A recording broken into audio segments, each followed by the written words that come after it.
Seu Jacó Murahovski. Olha, ensaiei tanto, tá vendo? Murahovski. Não tem o Ró. Uma mistura de polonês, russo, italiano. Russo, romeno.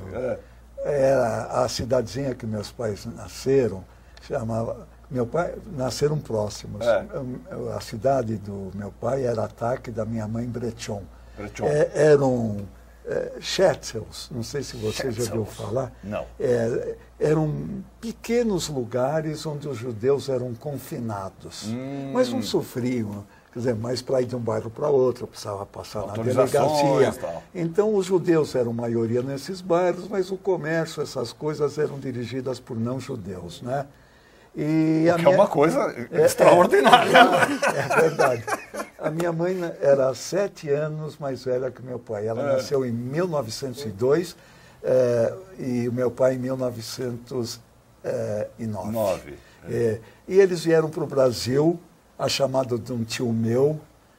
Já casados ou não? Não. Não.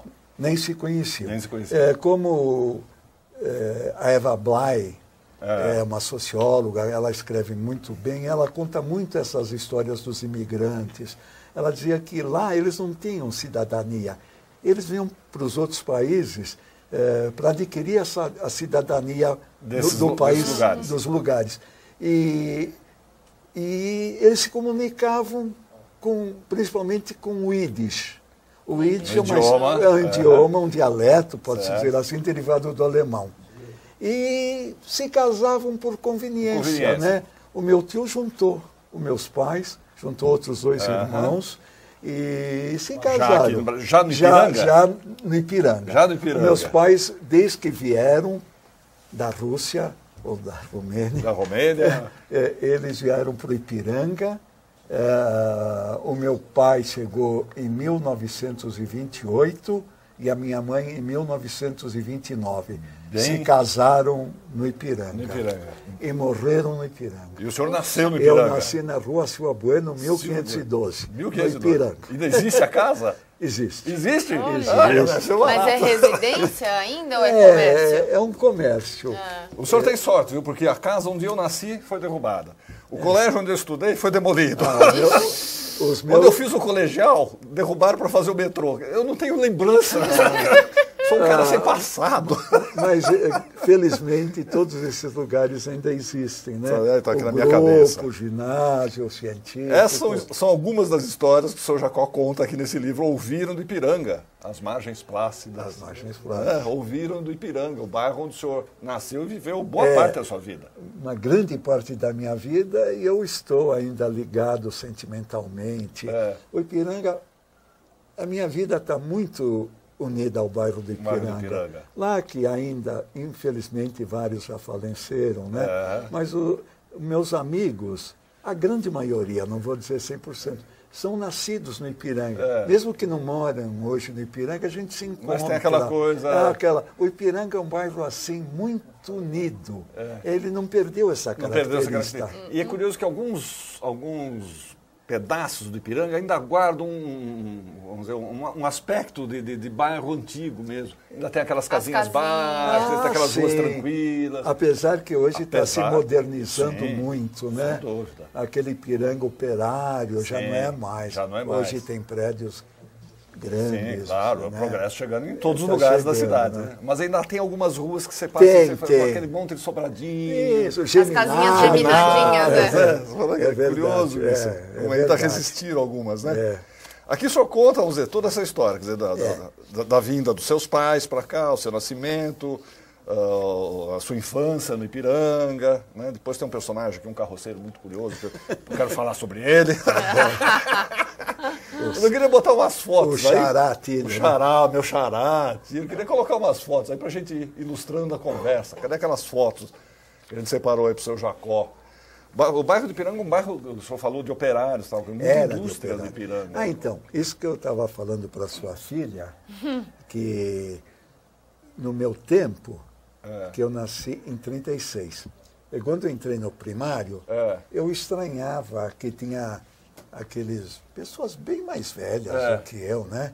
Então, a gente foi descobrindo que muito daqueles meninos e meninas entravam com 10 anos para quando se formavam no primário com 14 anos, conseguiam a licença, chama carteira de menor, carteira de menor, iam exatamente. trabalhar.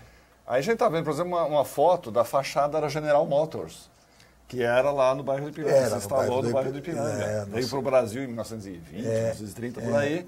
Por aí, 1930. Montando os carros ali no Ipiranga. É. E a Volkswagen também. A Ford também foi no Ipiranga. A Volkswagen também, olha, monte de... Foi. E Fusquinhas tinha uma unidade no Ipiranga. É a Rua do Manifesto, se não me engano. Rua do Manifesto. Rua do Manifesto. Aliás, os nomes das ruas do Ipiranga são ótimos, né? Leais Paulistanos, Manifesto, né? São os nomes históricos, né? É verdade. Grupo Escolar Alexandre de Gusmão. Isso é a minha vida. Se você me permitir, eu falaria um pouco. Por favor. Vamos voltar aqui para o estúdio e depois a gente mostra mais. Posso continuar? Pode, por favor. O Grupo Escolar Visconde de Itaúna, onde eu estudei... Eu falei Alexandre de Gusmão. Não, Visconde mas de tem Itaúna. Alexandre de Gusmão. Visconde de Itaúna, que eu fiz de 1944 a 1947, era tão pequenininho que era em cima de uma casa de tintas, famosa no bairro, chamava Wagner. Olha, você não imagina como foi importante para nós. Professores atenciosos, bravos, né? Mas atenciosos, ensinavam além da matéria propriamente dito a vida, né? Mas aí eu fui para o Alexandre de Gusmão, que era o ginásio, lá na Rua Bom Pastor. O velho grupo escolar era na Rua Soa Bueno. E tinha o exame para entrar no Alexandre. Era difícil, viu? Tanto que nós fizemos foi a primeira vez que funcionou Alexandre de Gusmão, porque era um colégio particular que se chamava Martins Fontes, e virou Alexandre de Gusmão. Teve exame de admissão ao ginásio. Na primeira vez, passaram só 7. Então, esses foram entrevistados... Era um período em que a escola pública era de excelente qualidade. Olha, excepcional. Eu devo demais, porque eu sempre estudei em escola pública. Eu também sempre estudei em escola pública. E só estudava em escola particular quem não conseguia acompanhar o ritmo da escola pública. Nossa, era o inverso do que é hoje. É a pura verdade. Você corria o risco de ser jubilado. Jubilado. Se você não podia repetir 2 anos. Se você repetisse 2 anos, você era jubilado, você era expulso da escola. Você ia ter que se virar num colégio particular. Olha que tempos, hein? E ali eu tive professores maravilhosos. A dona Berta, que era professora de português, o professor de latim, o Cretella, que me ensinaram muito. Marcaram na sua vida, né? A professora Berta, sabe, era outro tempo, né? Ela soube que no primário eu fui o orador da minha classe. Ela soube. Ela falou, você foi orador? Eu falei, bom, quem escreveu? Eu falei, 95% o professor Caruso e eu dava uns palpitezinhos. Então ela me estimulou. Ela falava assim, olha, você fala bem, você lê bem, mas o seu português não é muito bom. E ela dava aulas de reforço, sabe? Sim. Então... Isso é uma coisa que era comum também no passado. Minha primeira professora de primário, Dona Zoraide. Dona Zoraide. Eu ia na casa dela depois das aulas para ela me dar reforço de matemática, porque eu era fraco em matemática. Isso não existe mais. Não existe mais, né? Quer dizer, era uma dedicação mesmo. Extrema. Não interesse nenhum, não pagava isso, não era nada, era por carinho mesmo. Esse pessoal vinha de bonde. Exatamente, vinha bonde. Vamos continuar com as fotos aí, tem mais fotos aí do bairro do Ipiranga. Aí eu não sei se é o Alexandre de Gusmão ou é o Visconde de Itaúna. É uma foto antiga também. O senhor tem a data? Não tenho a data aqui. Eu tenho a impressão que... Olha, eu posso estar errado, me desculpa se eu estiver errado. Eu acho que é o Alexandre de Gusmão, porque hoje o novo, hoje se chama só Visconde de Itaúna. Tem tudo, né? Pega um quarteirão inteirinho. Enorme. Esse acho que é na Rua Bom Pastor. Bom eu não Pastor, me lembro. Exatamente. Deve ser na Rua Bom Pastor. Essa aí é a Casa Rosada, ou Casa Rosa, que é ali perto do Sesc Ipiranga, a casa do Nami Jafé. Exato. Exatamente. Ali uma ainda das famílias tradicionais do bairro, o Ipiranga deve muito à família Jafete e ao meu querido Clube Atlético Ipiranga, ele que doou o terreno para o Ipiranga fazer o campo de futebol. Depois, quando o Ipiranga quase desapareceu, porque perdeu simultaneamente a sede, que era no Sacomã, e o campo de futebol, que era na Rua Sorocabanos. Então, alguns abnegados que são homenageados, só 6 vivem, são 130 e poucos. Custearam para que o clube continuasse existindo. Né? Tanto que o Ipiranga funcionou provisoriamente num clube de futebol varziano, São José. Eu ia lá pagar. O que mais que a gente tem? Essa Maria José de Carvalho, uma figura mas fantástica da história do Teatro de São Paulo. É a nossa querida Zezé. A Maria Machado, Maria José de Carvalho, o pai dela, o velho Carvalho, ele era um poeta, ele escrevia. E ele vinha, era só atravessar a rua. E ele vinha, eles gostavam dos meus pais, e ele me chamava, ele sabia que eu gostava dessas coisas, ele declamava poesias escritas por ele.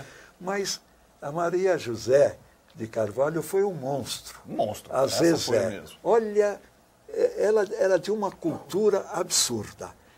A maioria dos artistas de teatro da época estudaram dicção com ela. Exato, ela era uma grande Ela fez jogral. Ela era professora de teatro. Ela era concertista. E hoje, uma coisa muito bonita, que pouca gente sabe, aonde ela morava, é um prédio velho, eu acredito uma casa sobrado, né? É de 1920 e pouco, 30 e pouco. Não tinha herdeiros, então o Estado, a cultura... A Secretaria do Estado da Cultura assumiu a casa. E ali, hoje, é muito utilizado pelo pessoal de Heliópolis para passar teatro. Exatamente, eles ensaiam então, lá. E ela era divertidíssima. Na casa que ela ficou, só ficaram todos, como era a casa dela. Mobiliário, tudo. A única coisa que levaram foi para a Pinacoteca, foi um quadro pintado pelo Di Cavalcanti dela. O quadro dela. Pelo Di Cavalcanti. Grande Maria José de Carvalho. Eu fico muito feliz que você deu essa oportunidade, porque... Não podia deixar passar. Grande figura. Ela foi... E, lamentavelmente, um pouco esquecida. Totalmente esquecida. Você pergunta para 100 pessoas quem foi ela, 100 pessoas não sabem. Mais fotos, vamos ver, mais fotos aí.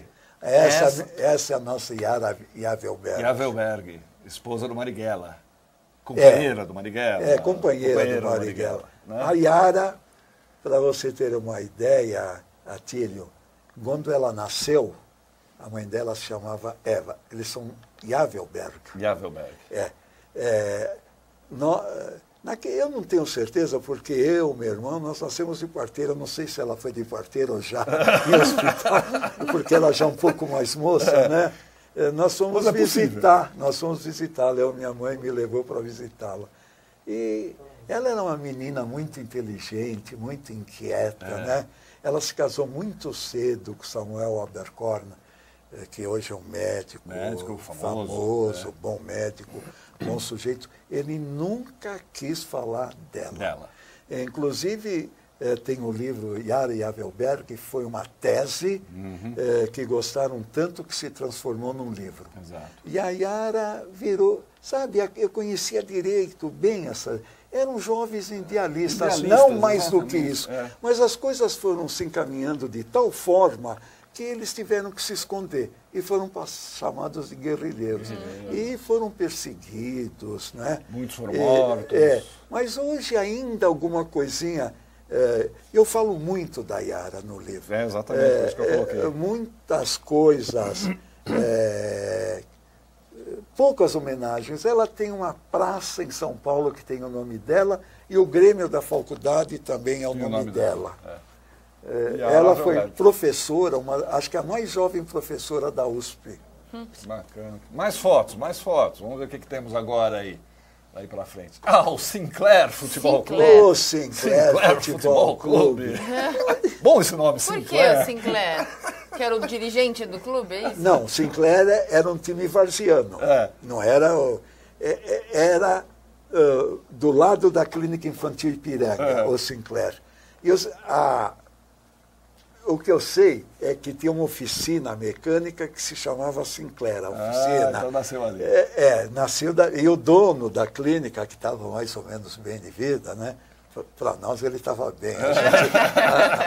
Nós éramos pobres. E ele tinha um time quase imbatível. Porque se viesse um bom jogador num jogo, num adversário, pode ter certeza, no domingo seguinte ele estava jogando no Sinclair. Pagava. Mais fotos. Vamos ver o que tem agora. Depois do Sinclair Futebol Clube, o que vem? Vamos ver. Esse é o meu querido. Vamos levantar, botar a mão no peito agora. Vamos aplaudir de pé. Aplaudir de pé. Clube Atlético Ipiranga, o Ipiranga foi fundado em 1906. Mais de um século, hein? Mais de 106 anos. O Ipiranga foi fundado em cima de uma loja, naquela época era de ferragens, depois ficou mais sofisticada. E tinha umas salas em cima da loja, e o Ipiranga foi fundado numa daquelas salas. E só começou a jogar futebol em 1910. Então tem coisas... Se você me permitir falar do ano 1910... Por favor. Em 1910 foi o primeiro ano, e o Ipiranga foi o primeiro clube que se filiou à APE, Associação Paulista de Esportes Amadores, que não era profissionalismo. E o Ipiranga teve 2 jogadores excepcionais, que foi o Frenderrasch. Frenderrasch. Talvez o primeiro ídolo, o primeiro grande ídolo do futebol. Mas o Frenderrasch era um negão? Não. Não era negão? Não. Ele também está moreno na foto ali. O pai dele era alemão e a mãe mulata brasileira. Olha! Arthur, né? Arthur Frenderrasch. Olha, tem coisas... Eu conto a vida dele. Quando eu era moleque, todo moleque que jogava bem, esse é um Frenderrasch. Olha, você imagina... Esse aí é um Pelé. Né? Tanto tempo depois, né? Pois é. Um século, pode-se dizer, depois.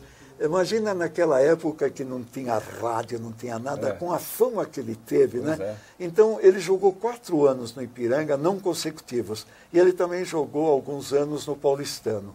Quando o Paulistano fez uma excursão para a Europa, fez 10 jogos, ganhou 9 e 1, ninguém disse, se matou. E quando o Paulistano jogou com a seleção francesa, que ganhou de 7-1, ele foi considerado Le Roi de la France. Le Roi de la France. O rei da França. Cara, o Clube Atlético Ipiranga joga com a seleção francesa. De 7-1. Realmente é o Le Roi da França mesmo. Junto em 1906 com ele também jogou na seleção brasileira, lógico, né? E ele foi o Brasil, naquele tempo, não conseguia ganhar os campeonatos sul-americanos. Foi a primeira vez que o Brasil ganhou um campeonato sul-americano, foi no Uruguai, e na final o Brasil ganhou de 1-0 do Uruguai, gol dele, né? Ele foi apelidado lá El Tigre. El Tigre. Le Roi da France, El Tigre. Essas são algumas das histórias que estão no livro do seu Jacob Murawski. O Vírus de Ipiranga, Fragmentos de uma Vida. São lembranças mesmo. São lembranças assim. Boas, gostosas. Lembranças boas. Esse livro, sabe, eu estava muito doente, meio desanimado e tal. Quando o pessoal me incentivou a escrever o livro, eu lembrei de uma frase do Henry Ford: há mais pessoas que desistem do que fracassam. Então, isso me estimulou a escrever. A fazer o livro. E depois eu sempre liguei judaísmo com vida, com futebol, sabe? Eu, os meus amigos judeus e não judeus. Então, eu estava agora, recentemente, a presidente do Flamengo, ela é considerada judia pela lei judaica, porque ela é filha de mãe judaica. Então, ela é de ventre judaico, né? E ela era vereadora, acho que não foi reeleita, e presidente do Flamengo. Naquela época, foi o último jogo do Ronaldo Fenômeno. E ele se afastou, E o Ronaldo Gaúcho foi contratado pelo Flamengo.